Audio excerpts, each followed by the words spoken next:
Vous écoutez la radio des Français dans le monde.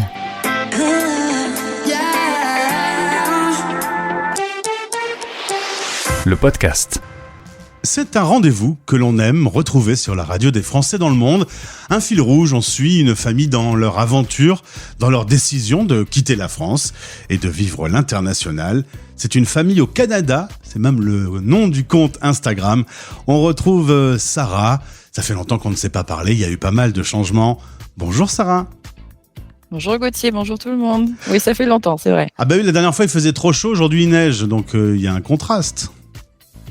Ah oui, donc c'était il y a au moins 2 ans là, oui c'est vrai. On s'est parlé, gros changement. Le dôme de chaleur à Vancouver, on n'avait jamais entendu parler de ça et tu nous avais commenté une ville qui étouffait un peu. Ouais, c'est ça. C'était pas facile. Mais maintenant, on n'a pas reconnu ça, ce dôme de chaleur. On est plus sur des incendies ou de la neige. C'est au choix. Alors, on va expliquer un petit peu le cheminement de la famille. D'abord, tu es originaire de Normandie et du Pays Basque. Salutations d'ailleurs à cette région qui vient de prendre un gros coup de vent. D'ailleurs, tu as eu des petites nouvelles de la maison que tu as là-bas et elle a pris un petit coup de vent. Elle a pris un petit coup de vent, exactement, oui. Mais c'est que du matériel, donc ça va. En 2019, vous décidez de partir pour la première fois vivre une expatriation. C'est le Canada qui va être retenu. Vous partez avec un enfant et vous arrivez à Vancouver. Est-ce que tu peux nous rappeler pourquoi vous aviez choisi et le Canada et Vancouver en particulier ? Mon conjoint était militaire en France et il a voulu quitter un peu ce monde militaire et pour se reconstruire, il fallait qu'il parte ailleurs de la France. Donc, on a décidé de faire une expatriation et pour les Français, c'est beaucoup plus simple d'expatrier au Canada, comme un pays au Canada, que pour, par exemple, aller aux États-Unis ou en Australie. Donc, c'est pour ça qu'on s'est penché sur cette destination. Et puis, Vancouver me faisait penser énormément à la côte basque, puisque on retrouve la montagne, la mer et un pays frontalier. Donc, pour le Pays basque, c'est l'Espagne, mais pour Vancouver, c'est les États-Unis. Et on a passé vraiment 3 bonnes années à Vancouver. Tu te souviens des choses difficiles lorsqu'on débute une expatriation pour la première fois et aussi des bons souvenirs d'il y a 4 ans ? Franchement, pour moi, ça n'a pas été difficile. J'ai plutôt plus de chance. Je pense que la chance était avec moi et il y a une petite étoile qui me disait c'est ton destin, c'est là où tu dois être. Parce que avant même d'arriver sur le territoire canadien, j'étais revenue avec mon conjoint juste en repère pour faire du repérage, tout ce qui est école, garderie, travail. Et c'était donc 2 mois avant l'expatriation définitive. Et quand je suis repartie en France, après avoir fait ce repérage, je suis repartie avec une garderie pour mon fils, un job pour moi et un appartement.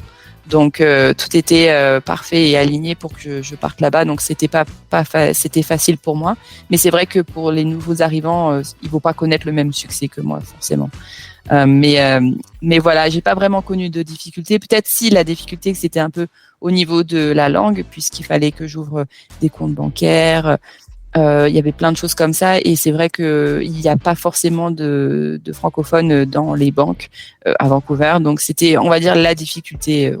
Au niveau, c'était la seule difficulté que j'ai rencontrée au départ. Tu peux te retrouver devant un formulaire et te dire oulala, je vais galérer à m'en sortir. C'était plus la personne en face de moi où je comprenais absolument pas ce qu'elle me disait, donc c'était pas facile. Au bout de 4 ans où tu vis dans un monde anglophone, c'est bon, l'anglais maintenant c'est ta deuxième langue ? Je dirais pas que c'est ma deuxième langue parce que même si je vis dans un monde anglophone, je suis très entourée d'un monde en francophone. Mon entourage, ma télévision, mes médias, mes amis sont en français. Donc je parle anglais que pour le travail et pour aller faire mes courses, pour aller demander des choses. Donc on va dire que je suis pas confrontée H24 à l'anglais. Et bien heureusement parce que ça serait c'est pas ça que je cherche non plus d'être que en anglais, mais je dirais que je m'en sors beaucoup mieux qu'il y a 4 ans, que je peux tenir une conversation sans problème, que je peux travailler sans problème, mais je suis pas du tout parfaite en anglais, pas du tout. Et les enfants, je suppose que eux, ça va beaucoup plus vite que toi ? Eux, il y a 10 niveaux au-dessus de moi. Oui, je m'en doutais. Alors, la dernière fois qu'on s'est parlé, vous aviez envie d'acheter une maison. Problème, à Vancouver, c'était très très cher, extrêmement cher. Vous avez décidé de quitter donc du coup cette grande métropole pour vous installer à Calgary. Le choix est tombé sur Calgary comment ? Calgary, en fait, moi, j'avais été passer quelques jours en Alberta, donc c'est dans la région où ça se trouve, Calgary, parce qu'il y avait les plus beaux lacs canadiens avec l'eau turquoise que vous pouvez voir sur les photos Google, etc. Et je me suis dit, waouh, j'adore cette région, c'est magnifique.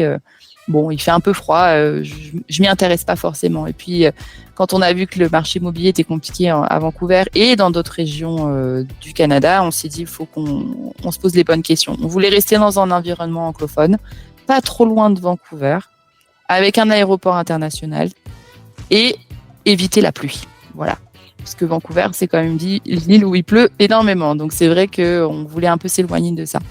Et donc, je pense que Calgary a été le meilleur choix, puisque c'est la région qui est à côté de la Colombie-Britannique où il y a Vancouver. Et on a pas mal d'amis à nous qui sont partis de Vancouver pour vivre à Calgary. Donc, du coup, ça a été plus simple parce qu'on a eu leur retour, et on a vu que le marché d'immobilier était 3 fois moins cher qu'à Vancouver. Donc, le choix a été facile, en fait. Alors, coup de cœur pour la région des Rocheuses. Vous avez maintenant une grande maison indépendante.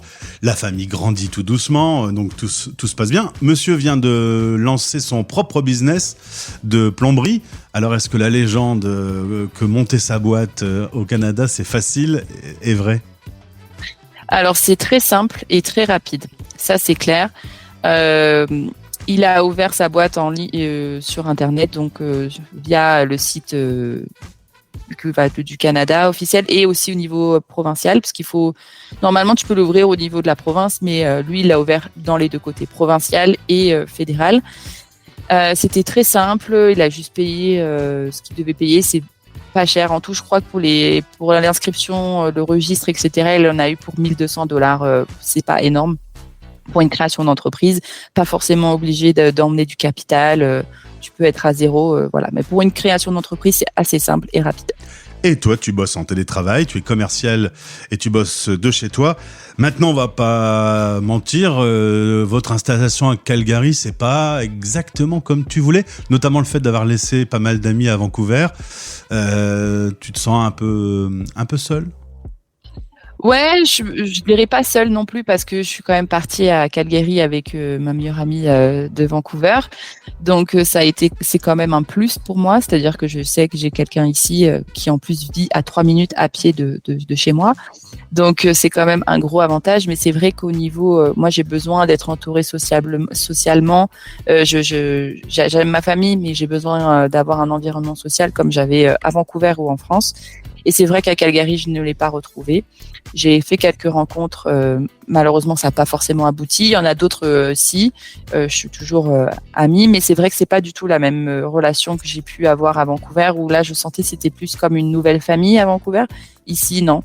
Calgary, c'est que des nouveaux arrivants, tout comme moi. Je pense qu'ils veulent tous aussi créer leur propre cocon, leurs propres amis, et on fait pas forcément partie de ce groupe-là, donc c'est dommage, mais voilà, je désespère pas, je me dis que ça fait que seulement 1 an et que peut-être dans 1 an on parlera et ça ira tout ira mieux. Alors, on te suit sur Instagram, beaucoup de personnes, 30 000 abonnés, parce que tu as décidé d'orienter ton compte avec plein de conseils pratiques sur la vie au Canada. Ça reste encore pour les Français de France un fantasme d'aller vivre dans ce pays. Exactement, j'ai voulu montrer, parce qu'en fait, quand je rentrais en France, à chaque fois, j'avais les mêmes questions de mes amis en disant, mais c'est comment la vie, qu'est-ce que tu fais? Moi, j'aimerais bien que tu me montres ça. Et c'est vrai que je le faisais pas forcément au quotidien, parce que ça m'intéressait pas de montrer à quoi ressemble une bouteille de lait.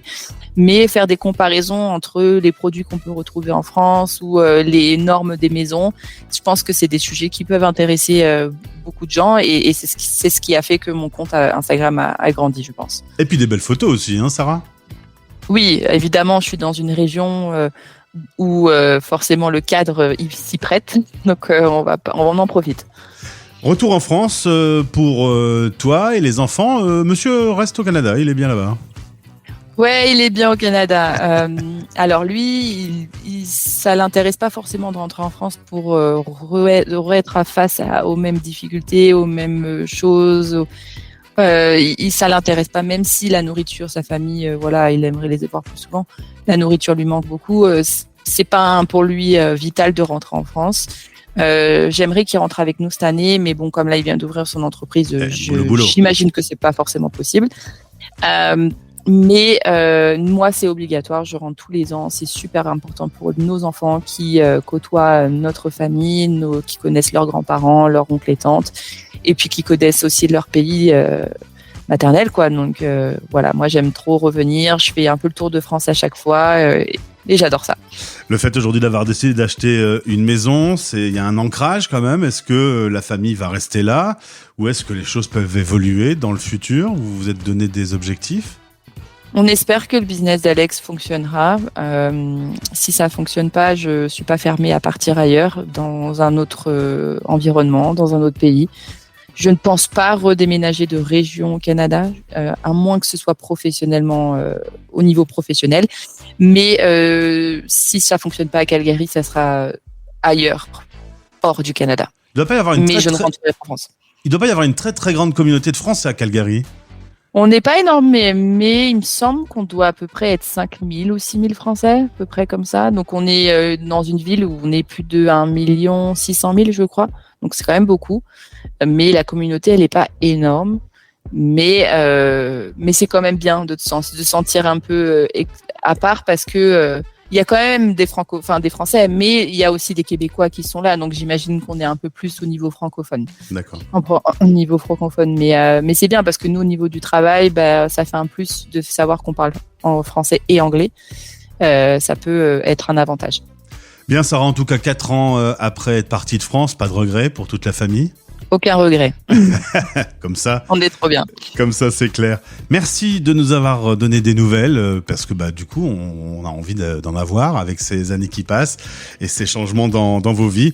Le meilleur pour le nouveau job de monsieur. J'espère qu'il trouvera plein de clients et de toute façon, la robinetterie, partout dans le monde, on en a besoin, je crois. Hein. Exactement. Je pense pas que ce soit les clients qui vont manquer. C'est juste qu'il faut se concentrer un peu plus sur le côté marketing pour se faire connaître et voilà. Mais ça devrait aller. Eh bien, bon courage à toute la famille. Tu les salues. Merci beaucoup. Au plaisir de se retrouver. Salut. Merci beaucoup. Merci Gauthier. À bientôt. Bye. Françaisdanslemonde.fr